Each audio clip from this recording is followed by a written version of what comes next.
Bonjour à tous, bienvenue dans cette vidéo. Aujourd'hui, nous allons voir comment s'en sortir en 3 étapes quand on est hypocondriaque.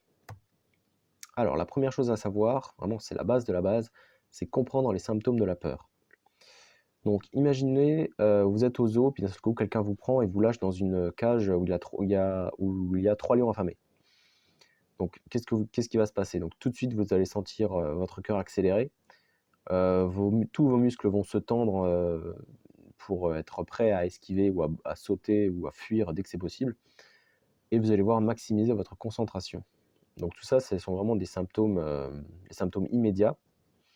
Alors qu'il y a aussi d'autres symptômes qui arrivent sur le plus long terme. Donc si par exemple, cette fois vous n'êtes pas dans une cage, mais vous devez traverser, la savane la nuit, d'un bout à l'autre, là du coup vous allez subir les symptômes de la peur pendant des heures et vous allez sentir d'autres, choses qui vont arriver comme par exemple, votre digestion va être ralentie, ça veut dire des maux de ventre. Vous aurez aussi des maux de tête, vous pouvez aussi avoir la vue qui se modifie.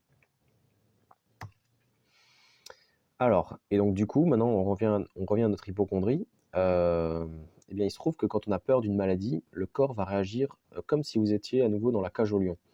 C'est-à-dire que vous pouvez aussi avoir les mêmes symptômes, c'est-à-dire, si vous avez peur de tomber malade ou si vous avez peur d'avoir un cancer, eh bien cette peur va générer chez vous des maux de tête, des palpitations, des problèmes digestifs, ça peut aussi tendre vos muscles, et cetera. Vous pouvez vraiment avoir les mêmes symptômes. C'est ça qui fait que, ben, votre peur des maladies génère des symptômes qui vont vous faire peur, parce que vous allez penser que c'est une autre maladie, et ainsi de suite, ça peut aller jusqu'à la crise d'angoisse.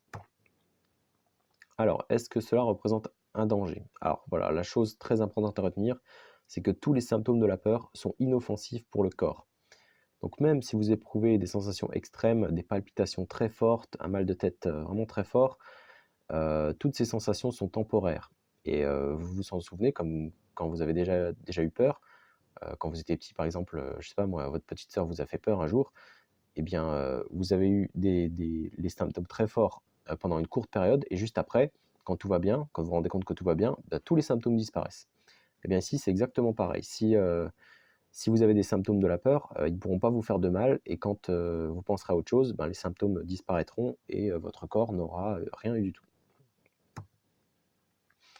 Ensuite donc, deuxième étape, quand on est hypocondriaque, il faut trouver les causes de l'hypocondrie. Alors, premièrement, il faut s'interroger sur la peur de la mort. Si le fait d'évoquer la mort, ça vous donne des sueurs froides et que ça vous donne des insomnies pendant, des semaines, c'est que, c'est probablement une, des causes de votre hypocondrie. J'ai fait un article détaillé là-dessus sur la peur de la mort.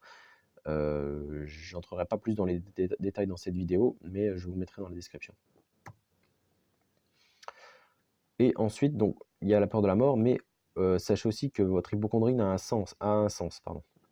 Ça peut être un trauma qui date de l'enfance ou un traumatisme plus récent. Ça peut être un problème refoulé, quelque chose, qui ne va pas dans votre vie et qui s'exprime, par de l'hypocondrie. Un besoin d'attention, par exemple, le fait d'être hypocondriaque et d'avoir peur des malades, ça attire l'attention et pour les personnes qui ont ce problème d'attention, c'est une façon dont ils s'expriment. Et donc les causes, j'ai donné des idées générales, mais donc faut bien savoir aussi que chaque hypocondriaque a une histoire unique. Donc si vous êtes hypocondriaque, c'est quelque chose en particulier ou plusieurs causes en particulier qui vont, déclencher votre hypocondrie.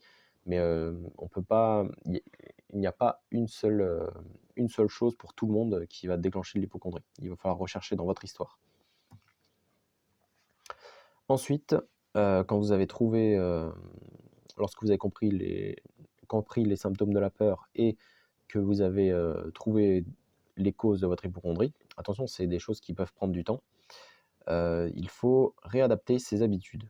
Donc déjà, il faut refaire confiance à son corps. Un hypocondriaque, il a tendance à penser ben, que son corps, en fait, va générer des symptômes, des douleurs, dans le but de le tuer.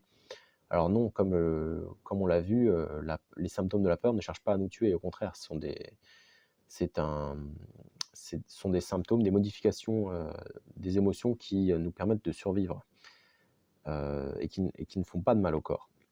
Donc refaire confiance à son corps. Donc par exemple en faisant du sport, vous allez à nouveau, vous allez tendre vos muscles, vous allez sentir votre cœur qui bat, mais vous allez voir que tout ça, c'est pas dans le but de vous faire du mal, mais c'est dans le but justement bah, de se sentir bien après avoir fait du sport, de se faire du bien aussi.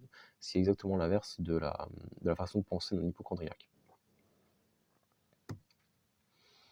Il faut aussi donc lâcher prise sur le passé. C'est quelque chose d'important. Donc, si vous avez trouvé les causes de votre hypocondrie, il va falloir les corriger. Donc, si par exemple c'est les corriger ou les accepter. Si par exemple ben, c'est un deuil que vous avez eu, que vous avez du mal à faire, ben, il va falloir accepter que la personne qui vous était très chère ben, est partie. Et corriger les causes, ça peut être par exemple si vous avez déménagé dans un endroit qui ne vous convient pas, ou que vous êtes dans une relation de couple, vous avez un conjoint qui ne vous convient pas, ou que ce soit vous avez déménagé, changé de ville ou de pays et que vous vous rendez compte que ça ne vous convient pas, bah, il va falloir faire l'effort de changer votre situation pour aller mieux. Pareil, c'est encore des choses qui peuvent prendre du temps et ça ne se fait pas du jour au lendemain en général. Donc voilà, donc l'hypocondrie, donc c'est une maladie qui est complexe, donc c'est important de s'éduquer comme vous le faites, donc bravo à vous. Il faut savoir aussi donc que la guérison prend du temps. Tout le monde peut y arriver, mais il faut faire les efforts justement de comprendre ce qui se passe dans notre corps, de comprendre d'où vient notre problème et ensuite de faire l'effort de corriger ces problèmes. Si vous souhaitez aller plus loin, je vous mettrai un lien où vous aurez une formation offerte sur l'hypocondrie. En attendant, si vous avez des questions, posez-les-moi dans les commentaires et si la vidéo vous a aidé, dites-le moi avec un j'aime. Voilà, je vous souhaite bon courage à tous et à bientôt.